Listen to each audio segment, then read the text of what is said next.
Hey guys, Jordan here. In this video, I'm going to be doing a follow-up question to a video that I recently made. So let's get into it. All right, so if you're in the real estate photography industry and haven't subscribed yet, make sure you subscribe as I put out consistent content all around real estate photography. I recently made a video about titled Our Secret Weapon for Real Estate Photography. If you haven't seen that, the link is in the description below. And in that video, I talk about Adobe DNG Converter. Now, Little Miss Prickles. All right.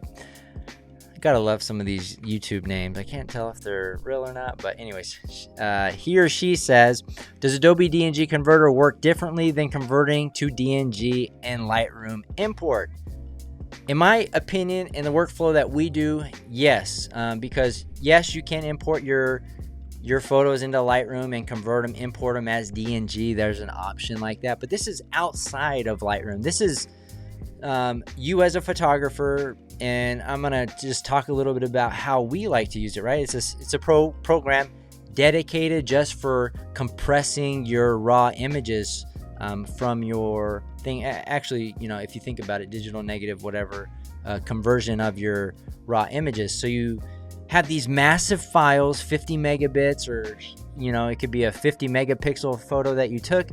Your end deliverable is 3 megapixels, right? So how can we shrink it at the beginning, make the files extremely small, move them, upload them to our editors in a form that is closer to our end result that we're going to be sending to our customers? And that's the beauty of Adobe DNG Converter, because we take photos out there, and you can't even pick small raw on a Sony. We shoot Sony, so they're all pretty big, 40, 50 megabits. And then we shrink them down in Adobe DNG Converter. You can select, the dimensions that you want.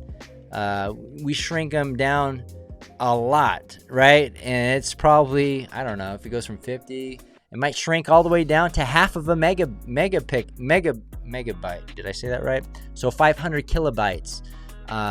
Per raw image, right? So what that does and what that can do for your business is make it faster. You can upload way faster. You can process way faster because your computer is not trying to process that many pixels, and the upload's way faster because it's not trying to upload 50 megabits per every single image, but it's a fraction of that. So you can move around pictures a lot faster. If you have a remote editor, they can then download it faster. But I just wanted to kind of show how this program can really impact your overall workflow. And it's been something that really has helped us really stick out in the marketplace, helped us with faster turnaround times, because we can move our photos around, we can tether out in the field, we can upload them directly from properties. It really is a game changer. It's our secret weapon. I guess not so secret anymore because I talk about it, but I think others can get value from this.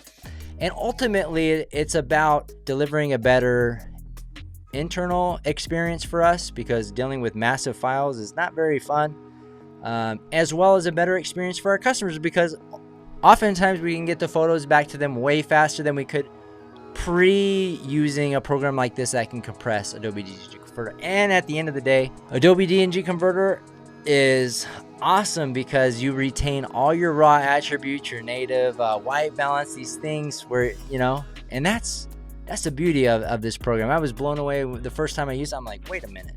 This is a fraction of the size of our original pictures, but yet I'm still have all the raw attributes. I have the same amount of detail in the shadows and the highlights, and yeah, it was really interesting, I guess, to think how much wasted information. Yeah, raw images have a bunch of information, but how much inefficient information is in there if they could shrink it down to that small and you still have all that information in that picture. So anyways, that's it on this one. Hopefully I answered your question. If I did, make sure to hit that like button if you got value, and we'll see you guys on the next one.